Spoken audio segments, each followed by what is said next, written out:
వీక్షకులకు స్వాగతం, నమస్కారం. నేటి మన చైతన్య రథంలో ప్రధాన అంశాలు.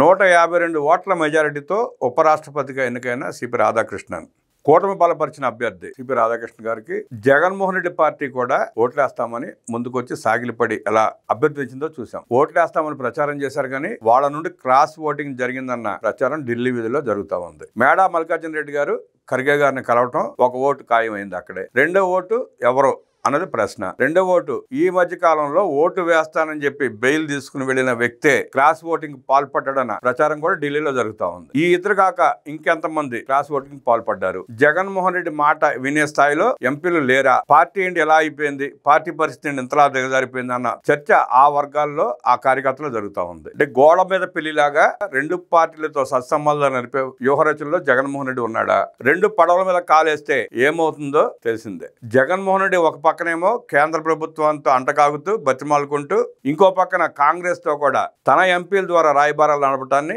వైఎస్ఆర్ కాంగ్రెస్ పార్టీ నాయకులు, కార్యకర్తలే వ్యతిరేకిస్తున్నారు. గల్లీలో కూటమి ప్రభుత్వం మీద పోరాటం చేస్తాడు, ఢిల్లీలో కూటమి ప్రభుత్వానికి మద్దతు ఇస్తాడు. దీన్ని ఎట్లా చూడాలో వాళ్ళకి వినతిగా వదిలేద్దాం. కానీ దీన్నే సోషల్ మీడియా వేదికగా వైఎస్ఆర్ కాంగ్రెస్ పార్టీ కార్యకర్తలు, జగన్మోహన్ రెడ్డిని గాఢంగా ప్రేమించే అభిమానులు తీవ్రంగా వ్యతిరేకిస్తున్నారు.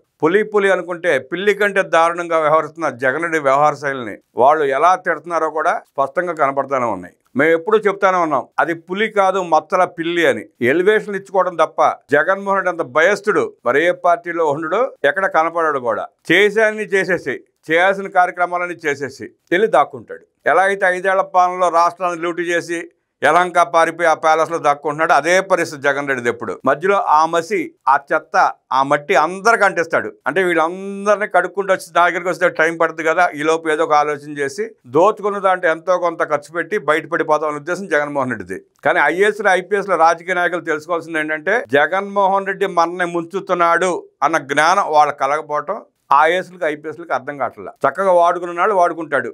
అవసరం తీరిపోయినాక చెత్త విసిరేసినట్టు విసిరేస్తాడు బయటికి. అది జగన్మోహన్ రెడ్డి పరిస్థితి. ఇవన్నీ చూశాక ఆయన జగన్మోహన్ రెడ్డి నిజ స్వరూపాన్ని తెలుసుకోకుండా ఇంకా కొంతమంది పేటీఎం కూలీలు, జర్నలిస్టులు, మేధావుల ముసుగులో ఉన్న పేటీఎం గాళ్ళు ఇంకా ఏదో జగన్మోహన్ రెడ్డిని పైకెత్తే ప్రయత్నం చేస్తున్నారు. కింద పడినాడిని పైకెత్తడం అంటే అది దారుణాలు, దాష్టికాలు, దోపిడీలు, లూటీలు చేసిన వాడిని పైకెత్తడం అంటే వాళ్ళు నడుంజారి కింద పడటం తప్ప జగన్మోహన్ రెడ్డి లేపే అవకాశమే లేదు. కూటమి అభ్యర్థికి 452 ఓట్లు, విపక్ష అభ్యర్థి సుదర్శన్ రెడ్డి గారికి 300 ఓట్లు. ఓటింగ్ కి దూరంగా బీఆర్ఎస్, బీజేడీ, అకాలీదళ్. రాజకీయ గురువైన కేసీఆర్ గారి పందాలో నడిచిన జగన్మోహన్ రెడ్డికి కాస్తో కూస్తో ఏమైనా ఉండేది.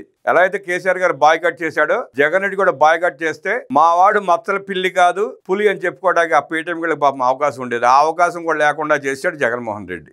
ఉపరాష్ట్రపతి ఎన్నికల్లో ఎన్డీఏ కూటమి అభ్యర్థిగా గెలిచిన రాధాకృష్ణన్ గారికి శుభాకాంక్షలు, అభినందనలు తెలియజేశారు ముఖ్యమంత్రి నారా చంద్రబాబు నాయుడు, మంత్రి లోకేష్. మొత్తం 781 మంది సభ్యులకు గాను 767 మంది పార్లమెంట్ సభ్యులు ఓటు హక్కు వినియోగించుకున్నారు. భారత రాష్ట్ర సమితి, బీజేడీ, శిరోమణి అకాలీదళ్ సభ్యులు ఓటింగ్ దూరంగా ఉన్నారు. ఉపరాష్ట్రపతి అభ్యర్థులుగా ఎన్డీఏ తరపున సిపి రాధాకృష్ణన్, విపక్షాల ఉమ్మడి అభ్యర్థి జస్టిస్ బి సుదర్శన్ రెడ్డి పోటీ చేశారు. ఉపరాష్ట్రపతి ఎన్నికల్లో విజయానికి కావాల్సిన ఓట్లు 377 కాగా, రాధాకృష్ణన్ గారికి 452 ఓట్లు, సుదర్శన్ రెడ్డి గారికి 300 ఓట్లు పోలయ్యాయి. 14 మంది ఎంపీలు గైర్హాజరయ్యారు. పోలైన మొత్తం ఓట్లలో 15 చెల్లనివిగా గుర్తించారు. అంటే ఎంపీలు కూడా ఓటేయడం రాదా, ఇలాంటి ఎంపీలను మనం పంపించింది అని ప్రజలు ఏడవలసిన పరిస్థితి ఏర్పడింది. 15 ఓట్లు చెల్లలేదంటే ఆ ఎంపీలు మనకు అవసరమా? ఎవరా ఎంపీలు? అవి కూడా త్వరలో బయటకు వచ్చే అవకాశం ఉంది. ఆ చెల్లన ఓటు వేసిన వాళ్ళు వైఎస్ఆర్ కాంగ్రెస్ పార్టీ ఎంపీలా లేదంటే ఇతర ఎంపీలా, అది కూడా తేలుతుంది త్వరలో. దీంతో 152 ఓట్ల మెజార్టీతో రాధాకృష్ణన్ గెలుపొందినట్టు రాజ్యసభ సెక్రటరీ ప్రకటించారు. పార్లమెంట్ నూతన భవనంలోని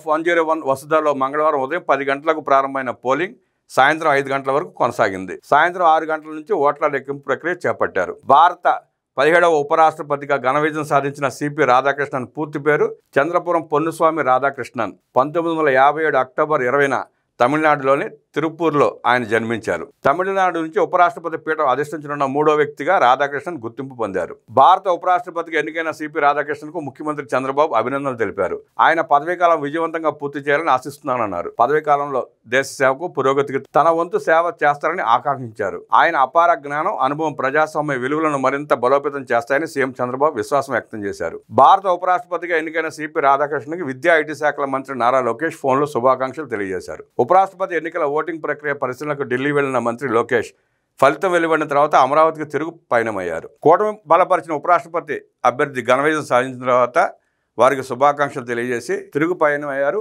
ఆంధ్రప్రదేశ్ రాష్ట్ర మంత్రివర్యులు శ్రీ నారా లోకేష్.